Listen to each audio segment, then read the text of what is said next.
మనం వరి పంటలో అవశేషాలను యాజమాన్యం ఏ విధంగా చేసుకోవాలనేది ఒక్కసారి చూద్దాం. మనకి వరి అనేది ప్రధానమైనటువంటి పంట.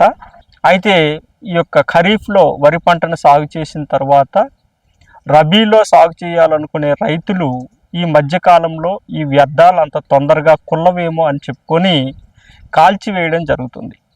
ఈ విధంగా వరి పంటలోని వ్యర్థాలను కాల్చివేయడం మూలంగా నేలలో ఉండేటటువంటి సూక్ష్మజీవుల అనేవి చనిపోవడము, అదేవిధంగా వాతావరణ కాలుష్యం, గాలి కాలుష్యం, దాంతోపాటు నేల సారవంతత మీద కూడా దాని ప్రభావం ఉంటుంది. అయితే ఈ వ్యర్థాలని మనం సమర్థవంతంగా వాడుకోవడానికి అవకాశం ఉంది. దీనికి ఏం చేయాలంటే తగినంత పదును ఉన్నప్పుడు నేలలో వరి పంట కోసిన తర్వాత 150 కిలోల సింగిల్ సూపర్ ఫాస్ఫేట్ని తీసుకొని నేలలో సమాంతరంగా జల్లుకొని దీన్ని కలిదునుకోవాలి. ఒకవేళ నేలలో తగినంత తేమ లేకపోతే పల్చటి నీటి పదును ఇచ్చిన తర్వాత 150 కిలోల సింగిల్ సూపర్ ఫాస్ఫేట్ని వేసుకొని ఒక్కసారి దున్నుకోవాలి. అయితే దున్నుకునేటప్పుడు వీలైనంత వరకు రొటావేటర్ సహాయంతో చేసుకోవాలి. ఒకవేళ కేజీ వీల్ను వాడి బరువైనటువంటి ట్రాక్టర్లతో చేసినట్లయితే నేల గట్టిపడిపోయేటటువంటి అవకాశం ఉంటుంది.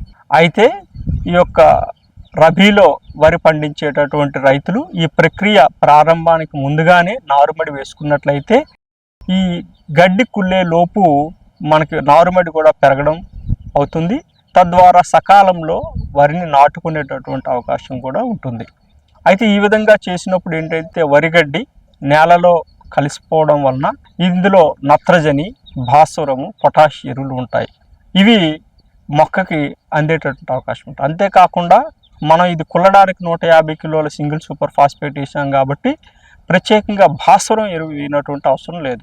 దాదాపు 2% వరకు కూడా పొటాష్ అందుబాటులో ఉంటుంది కాబట్టి వరిగడ్డిలో తదనుగుణంగా పొటాష్ ఎరువు మోతాదు తగ్గించాలి.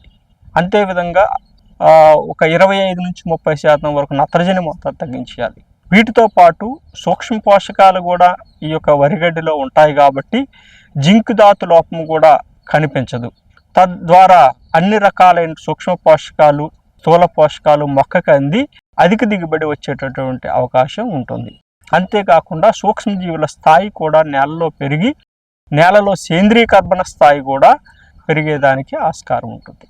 అయితే ఖరీఫ్లో వరి పండించేటటువంటి రైతులు ఒకవేళ రబీలో వరి పండించకపోతే మాత్రం ఈ వరి పంట కోసిన తర్వాత గడ్డిని షెడ్డర్ సహాయంతో కత్తిరించేసి దాని మీద ఈ యొక్క మైక్రోబియల్ కల్చర్స్ ఈరోజు మనకి లభిస్తున్నాయి. వేస్ట్ డికంపోజర్ కానీ లేదంటే జీవామృతం వంటి కల్చర్స్ని తీసుకొని వాటి మీద ఒకసారి పిచికారీ చేసుకొని కలిదున్నుకున్నట్లయితే మనం ఖరీఫ్లో వేసేటటువంటి పంటలు వేసేదానికి ముందుగా ఈ గడ్డి అంతా కుళ్ళిపోయి సేంద్రియ ఎరువు రూపంలో మొక్కకు అందడం జరుగుతుంది.